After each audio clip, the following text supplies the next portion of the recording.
Sa game na to pre, nag-XP2 tayo pre. Tapos tulad ng dati, CC naman yung katapat natin dito sa XP lane. So, sa tingin ko pre ay kaya naman nating tapatan dito sa XP lane si CC pag nag-level 4 na tayo. So, wala lahat mga pre ay kung hindi ka pa nakapalo sa page ko, i-follow mo na yung page ko pre at pa-like at share na rin nating mga content para maganahan naman tayo pang-upload pre. So nag-spawn na yung turtle at yung campi ko pre ay nasa blue buff pa yung core namin. So kailangan ko muna mag-level 4 bago ako dito pumunta sa turtle at pag dating ko dito pre ay ayun, nakuha na yung Hayabusa yung turtle kaya tinadyakan lang natin dito yung CC pero naka-vengeance pre, makonat pre kaya mukhang tayo ang maalagay sa alanganin so mag-out na tayo pre. So balik tayo dito sa XP lane pre. So dito yung CC ay akala ko dito pre mabigyan ko to kasi pwede ko naman tong pasukin kaso pre kailangan nating mag-play safe pre. So hindi natin isipin yung kill pre, ang kailangan lang natin pre ay disiplina at tamang diskarte pre para hindi tayo malamangan ng kalaban pre. So, hindi importante yung kill pre, ang importante malakas kayo kumuha ng objective pre. Dito pre habang kumuha ako ng crab ay hindi ko inasahan na papasok yung CC dito. Ayan pre, pumasok yung CC at tinadyakan na natin. So dito pre nabigyan natin yung CC dahil sa ayun pumasok pa siya pre. So yun lang yung kill natin na dapat atupagin pre. No, dapat yung secured na kill pre, hindi yung pilit natin kinuha pero tayo pa naman yung mabibigyan sa huli pre. So ano lang pre, simple lang pre. Habang nakipagharap ako sa CC dito ay nahagilap ko si Lilia dito pre kaya out muna tayo pre. Hindi tayo pwedeng mapitas dito dahil nag-spawn na yung turtle at hindi tayo pwedeng mabigyan dahil hindi tayo makapag back up doon sa turtle fight. So dito pre ay uuwi na sana ako bago ako bumalik sa turtle kaya lang pre ayun nag-heal nga yung SD sa akin kaya hindi na kailangan umuwi kaya ayun diretso na tayo dito sa turtle. So ang puntarya ko sana dito po yung Hayabusa pre, yung core nila pre. Yun yung pupuntaryahin natin dito kaso nagkamali tayo dito kaya yung Hayabusa pa rin yung nakakuha ng turtle dito.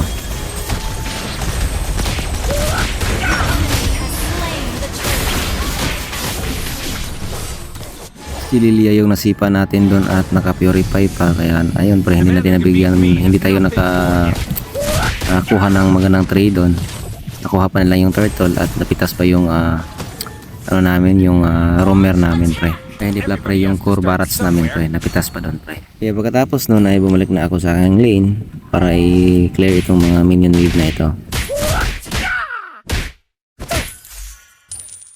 Ganito lang pre, kukuha lang tayo ng objective pre. So habang wala yung CC dito pre, nasa mid lane pre kaya i-push natin tong tower, basagin natin tong tower niya pre. Objective lang tayo pre, no? Hindi naman importante yung kill pre. Importante malakas tayo kumuha ng objective.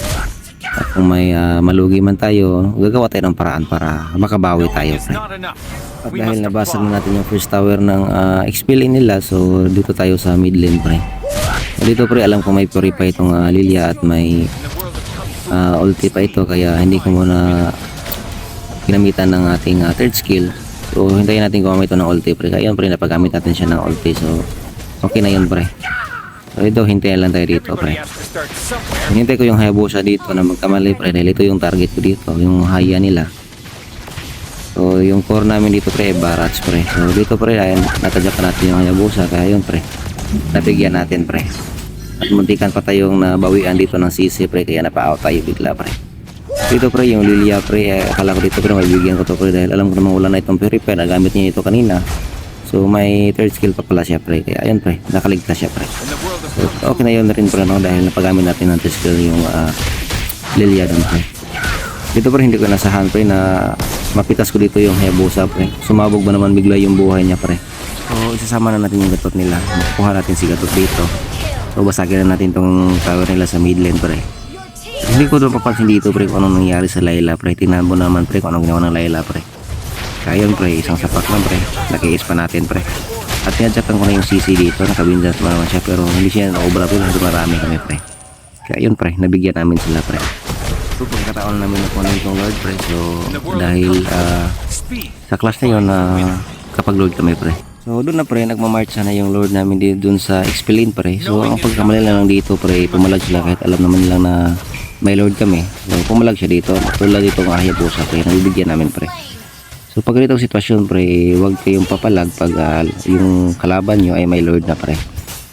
So hold na lang kayo sa lane nyo at edit na lang yung minion wave at saka yung lord pre.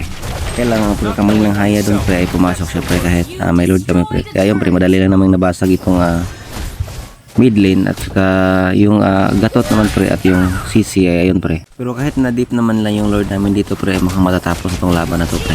Kung umabot ka sa punto ng video na ito pre, ay huwag mo kalimutang i-follow at i-like yung page ko pre at share na rin ang video pre. So dito pre, nabigyan ko yung Lilia dito kaso pre nayatap tayo, pero okay lang yun pre dahil matatapos naman tong larong to pre.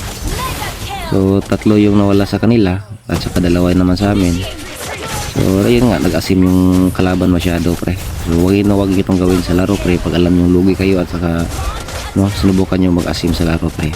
Dahil talagang matatalo talaga kayo pre. So hanggang dito lang pre, hanggang sa susunod naman na video pre. At yun nga pre, maraming salamat pre.